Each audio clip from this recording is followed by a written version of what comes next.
Las Vegas, always something going on here, and that includes more bowling. Here's a look at the remaining shows in this year's Geico World Series of Bowling. Next week, it's the PBA Viper Championship, and it features the Power Pack lineup of Mike Fagan, Mika Koivu-Niemi, last season's Player of the Year Sean Rash, and #1 seed Brad Angelo. The PBA Viper Championship next Sunday at 1 Eastern. So one match in the books in the Alka Seltzer plus Cold Cheetah Championship. 4th seed Bill O'Neill getting by his good buddy Chris Loschetter. And O'Neill now moves through. So we should have a very good second match. A lot of people talk to me about the World Series of Poker. They say there's a World Series of Bowling as well. What is that all about? Well, Kimberly Pressler is here to update you all. This year's Geico World Series of Bowling has brought 240 pros here to Las Vegas, including 66 players from 17 countries outside of the United States. That's a record number of countries and international players participating in the World Series, and that number has grown for good reason. Foreign invaders have done extremely well here in the past against America's best. In fact, the Internationals swept the Americans in singles competition in last year's World Series. The big winners, Australian Jason Belmonte, who took home 3 of the 7 PBA singles titles that were up for grabs. And Finland's Osku Palermo, who became the first international player to win the PBA World Championship, the season's first major. Other winners included Stuart Williams and Dom Barrett from the UK. And Colombia's Andres Gomez.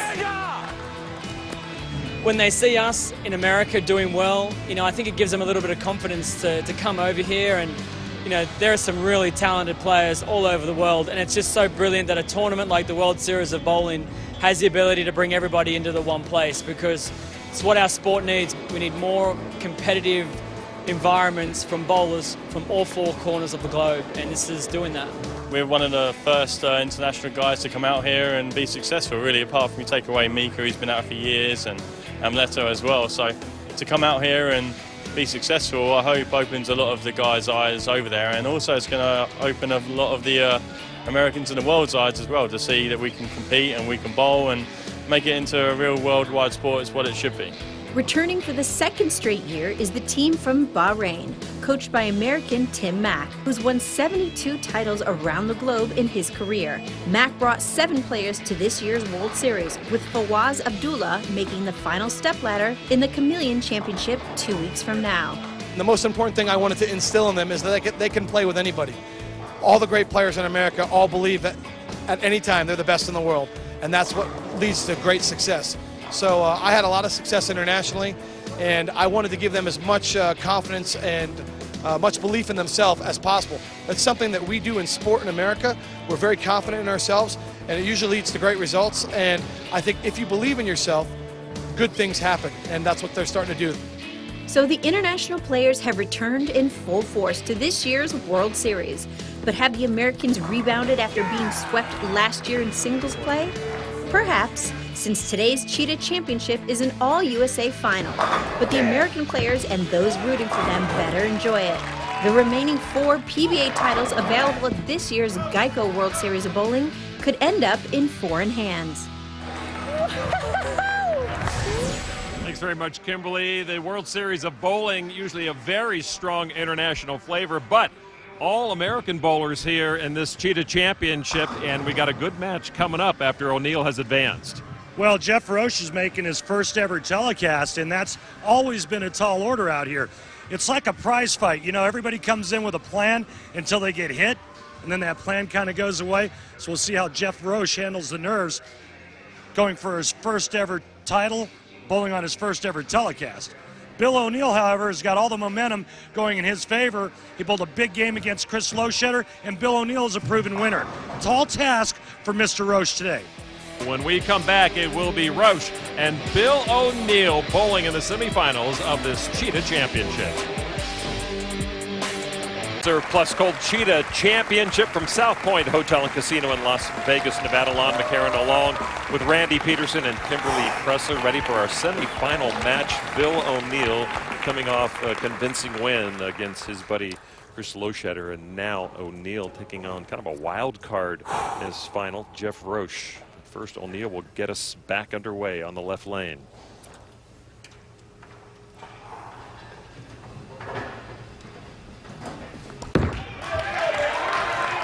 O'Neill wondering if he still had the touch on these lanes late in his opening match, and he still does.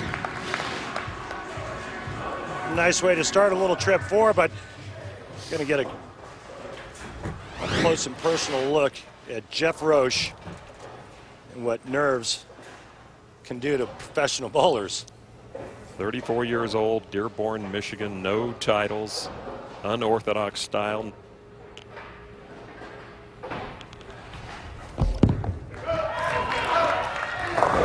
Whoa, and a big miss for Roche on his first throw on national television, and it looks like those nerves you were talking about before the break might be showing themselves here right now, Randy. Well, the lead that he's faced with, we call half a loaf. He got half of them.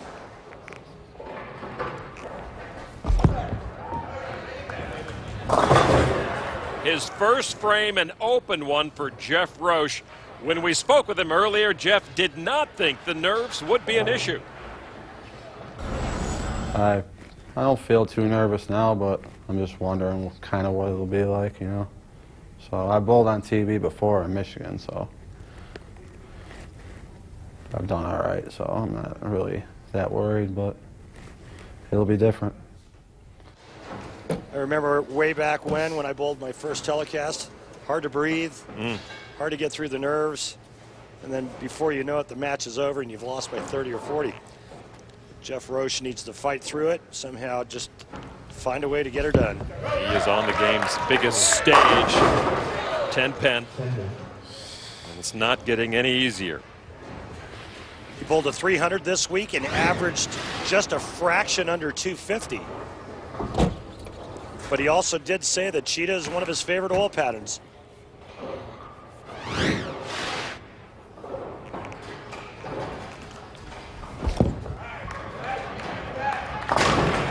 Roche picks up the spare here in the second. Hopefully that will ease the nerves a little bit.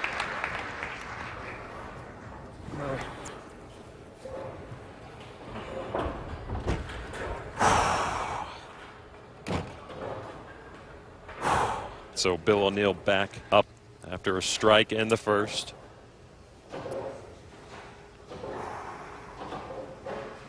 O'Neill just has to remain true to his game. Oh, whoa. Wow. He danced with the cutter there. That was a hanger.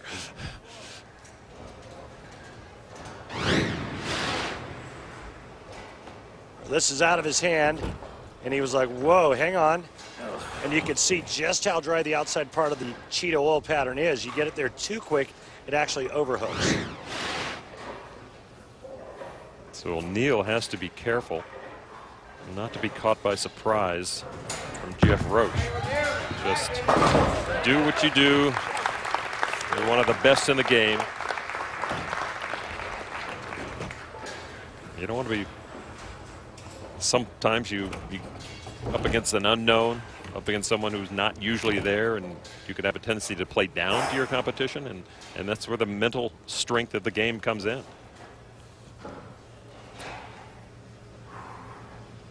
Nothing comes easy on the PBA Tour, even for Bill O'Neill here in game number 2. 10 pen. The first game, it looked like he was rolling it a little bit more against Chris Loschetter.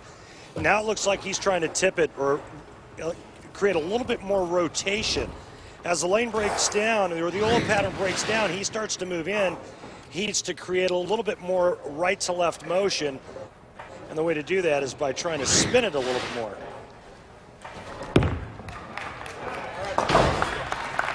O'Neill cleans up. That'll bring Roche back. O'Neill not happy. This is actually a good thing for Jeff Roche. His opponent didn't come out and start throwing strikes immediately and put him in a bigger hole. He could have thrown a big wet blanket over Roche's chances, and he did not. There you see the unusual unusual stylings of Jeff Roche as he leaves the 10. It's a good look at him. Very interesting and unique style. Some may say it looks like an octopus falling out of a tree. I just think it's a traditional down and in type of style that's very conducive to a Cheetah oil pattern. Roche certainly hoping that is the case, and he opens up again here as the 10 pin eludes him. Roche not getting any love from the lanes. He's not getting any love from the crowd right now. He's going to have to bring it from within to try to get this match back under control against Bill O'Neill.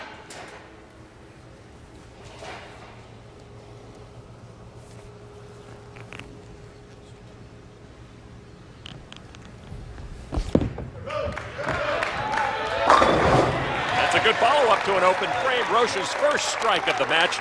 Our fast, safe pain relief replay brought to you by the makers of Bayer Advanced Aspirin. This is like a Cinderella story here if he can pull it off, but he's still got a long way to go, and that second open frame certainly no help. That hole got deeper after the third frame. Yeah. Bill O'Neill's not the kind of guy that, not the type of player that looks to give you any help.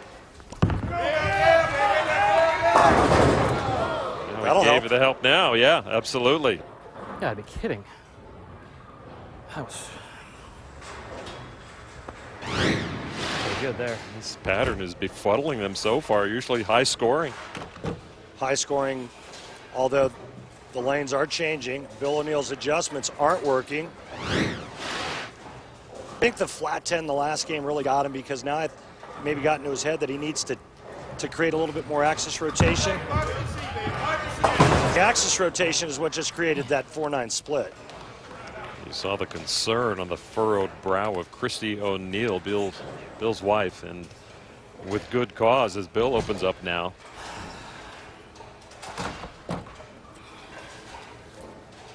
We saw Roche open up and strike right, left, and now O'Neill opened up right with a chance here on the left. And this is all of a sudden a 10-pin match. Yeah, that's the line. Why can't you do that on the right lane, he's saying. He's not real happy with himself right now. So how do you score in bowling? Well, it's easy. You throw a strike, it's 10 plus what you get on the next 2 balls thrown. A spare is 10 plus the very next shot, just 1 shot. And Jeff Roche, if he steps up and strikes here in the 5th and 6th, this match will be tied.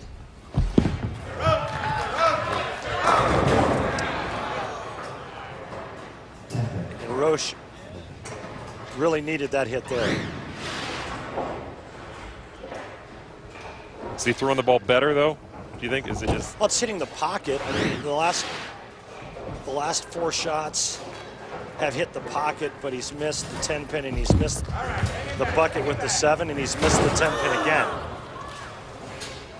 Boy, if you're going to leave the 10-pin behind, you got to learn to clean it up. And 3 times now, Roche has failed to do that. O'Neill bowling his own competition with himself in his head, and I think he feels he's losing that one right now.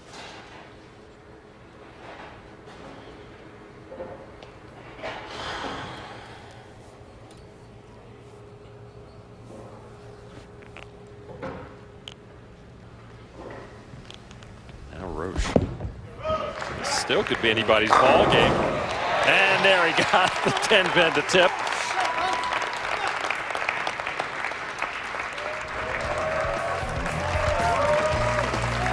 And Jeff Roche come back against the real deal? We'll find out after the break here, the Geico World Series of Bowling.